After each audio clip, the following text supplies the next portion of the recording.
আজকের এই ভাকুরতা 6 নং ওয়ার্ড কান্দি ভাকুরতা শর্ট পিচ টুর্নামেন্ট উপলক্ষে আজকের যারা আয়োজক হিসেবে এখানে উপস্থিত আছে ভাকুরতা ইউনিয়ন 6 নং ওয়ার্ড বিএনপির সাধারণ সম্পাদক মোহাম্মদ জব্বর আলী, উপস্থিত আছেন ভাকুরতা ইউনিয়ন 6 নং ওয়ার্ড বিএনপির সিনিয়র সহসভাপতি হাজী সানাউল্লাহ, উপস্থিত আছেন ভাকুরতা 6 নং ওয়ার্ড বিএনপির সহসভাপতি ফজলুল হক, উপস্থিত আছেন ভাকুরতা ইউনিয়ন যুবদলের সভাপতি জনাব আসাদুল্লাহ, 6 নং ওয়ার্ড যুবদলের সাধারণ সম্পাদক জনাব রফিকুল ইসলাম, যুবদলের সাংগঠনিক সম্পাদক 6 নং ওয়ার্ডের জনাব আনোয়ার হোসেন।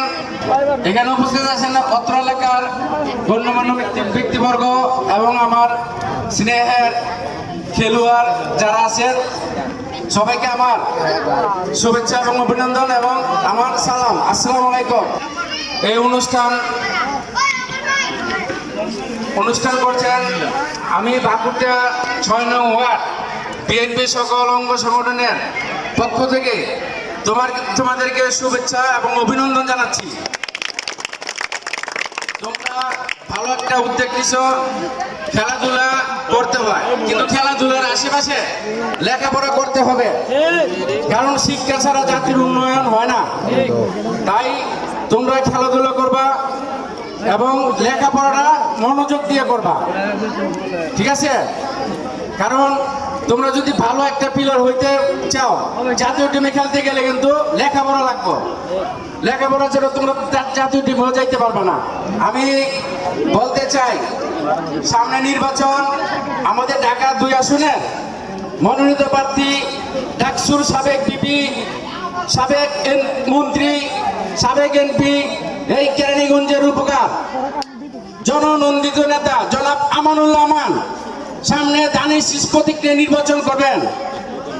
আমি বলতে চাই, আমরা ভাকুরতা 6 নং ওয়ার্ড আমরা যেন সবাই সম্মিলিতভাবে আমরা সর্বোচ্চ ভোট দিয়ে ইনশাআল্লাহ বিজয়ের মালা পরাবো আমন ভাইকে, ইনশাআল্লাহ।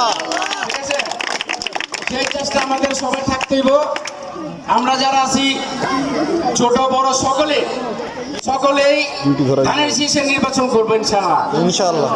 যা খেলাধুলা যারা আজকে 2টা টিম খেলবে, খেলায় হার জিত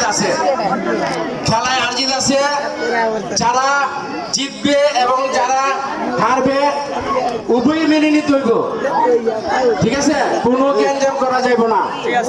আমরা সবাই এলাকার সন্তান, ঠিক আছে? আমরা যদি গ্যাঞ্জাম করি খেলাধুলা বন্ধ হয়ে যাব, তাহলে আমরা এটা চাই না।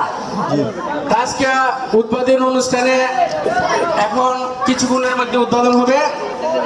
আমরা দোয়া করি খেলতে খেলতে যখন লাস্ট ফাইনাল পর্যায়ে যাইব, তখন আমরা ইনশাল্লাহ ফাইনাল টিমটা আমরা যদি ইনশাল্লাহ বিএনপি সরকার গঠন করে, আমান ভাই যদি এমপি হয়, ইনশাল্লাহ মন্ত্রীও হবে, জনাব আমানুল্লাহ আমান ভাইকে আমরা ফাইনালি চালু উদ্বোধন করবো ইনশাআল্লাহ। আমরা আসলে ওইরকম অভিজ্ঞতা আমরা করি না, কারণ আমরা তো 70 বছর দেউর গায়ে কুলবাই নাই, বক্তৃতাতে বহুল সময়, তাই আমরা বক্তৃতার মধ্যে হইতেই পারে, এর জন্য আপনাদের কাছে ক্ষমা দৃষ্টি প্রার্থনা করছি।